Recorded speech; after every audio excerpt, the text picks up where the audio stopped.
This BBC book, including over 80 specially commissioned colour photographs, provides an additional perspective on the monarch and complements the programme, which is also available as a commemorative video. The BBC presents the Olympic Games. The grace and power of the Winter Games, live from Albertville in France. The skaters, the skiers, striving for medals or just striving. The BBC, the best place to enjoy the Games. The Olympic Winter Games, starting Saturday, BBC One. After the news, it's question time, and I can tell you there's no shortage of questions.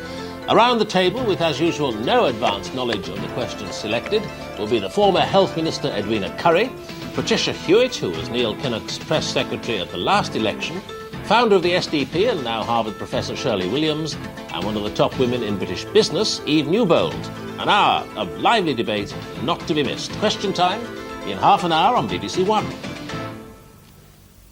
Now on One, the main evening news at 9:50 with Martin Lewis. The Prime Minister personally invites Ulster's leaders to security talks at Number 10. He says that after the latest killings, politicians must lead the search for peace.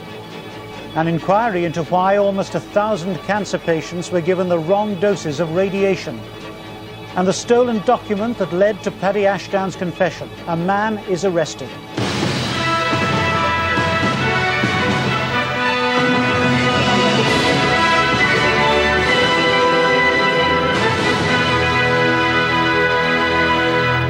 Good evening. John Major stepped into the maelstrom of Ulster politics today with an invitation to the leaders of the province's 4 main political parties. He invited them to join him and the Northern Ireland Secretary, Peter Brook, in talks to try to stop the indiscriminate terrorist massacres which have reached a new intensity in recent weeks. The initiative was welcomed by Labour's Ulster spokesman, Kevin McNamara. It will be the first time for 16 years that a British Prime Minister has personally taken part in such discussions. Our political editor, John Cole, reports. John Major's talks on security next week face one huge problem. His government's perception of the reality of terrorism in Ulster conflicts sharply with that of politicians who live there. He knows unionists believe escalating violence can only be stemmed by internment of those who run paramilitary organisations. But at question time, he irritated them by endorsing the importance of the political talks which recently broke down. Does he really believe that if the politicians in Northern Ireland at this moment were sitting at a table, that the awful atrocities that we have witnessed in the past few days would not be taking place? The Prime Minister's talks next week will concentrate on security, but he repeated his belief that Ulster politicians should talk together about peace. Mr Paisley retorted that Westminster had taken charge of security 20 years ago, so it must not blame Ulster politicians for its failures. A senior Tory sounded a solemn note. The province is quite close to sliding into civil war between the communities, and if so, the security forces will find it difficult to hold the ring between. Did the authorities know who the godfathers were, and why did they reject internment? Yes, of course it is the case that a significant number of those engaged in terrorism are known to the security forces, but it is also worth remarking that between 40 and 50% of those who are charged with terrorist crimes have no previous terrorist traces. A Nationalist MP addressed the terrorists directly. Nothing will ever be achieved through violence except the suffering that they have heaped on Northern Ireland. Have they the courage to call it off? The Prime Minister will take the Ulster party leaders into his confidence about changes in security. But mostly he'll just listen, because it's their constituents who are being killed in increasing numbers. So far, Whitehall is saying that the drastic breakdown in public order which would justify internment is far off. But Peter Brook also reminded MPs today that its introduction requires surprise. The loyalist paramilitary group, the Ulster Defence Association, has said the IRA's attacks against Protestants must stop if the cycle of violence in Northern Ireland is to be broken. The UDA said that if the IRA held back, then the outlawed Ulster freedom fighters would not carry out attacks such as yesterday's at a Belfast bookmaker's in which 5 people were murdered.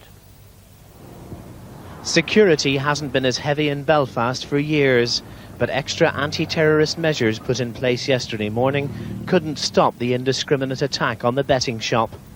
The local community, like many others in the city, is very frightened.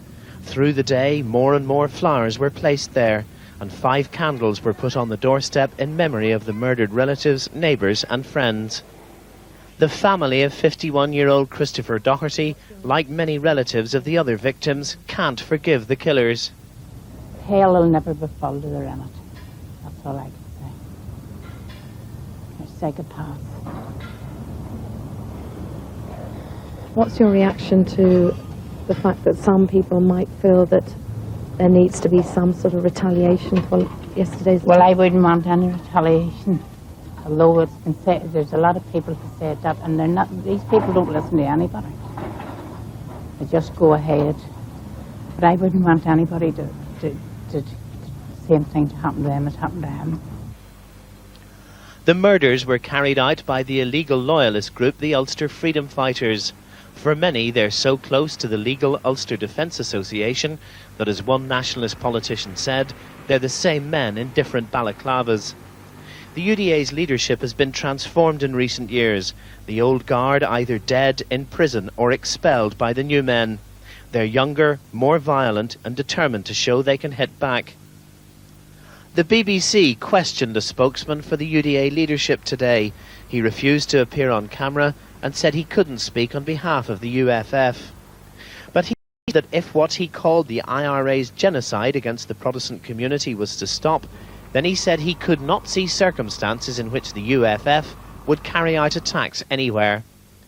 The paramilitary spokesman repeatedly quoted the murder by the IRA of 8 workmen near Cookstown last month as the kind of attack that he said has brought the Protestant community to breaking point. An IRA statement today claimed it would not be drawn into sectarian killings. In other words, they don't see the murder of these 8 Protestants as sectarian, rather, as the statement said, as part of a war with British forces.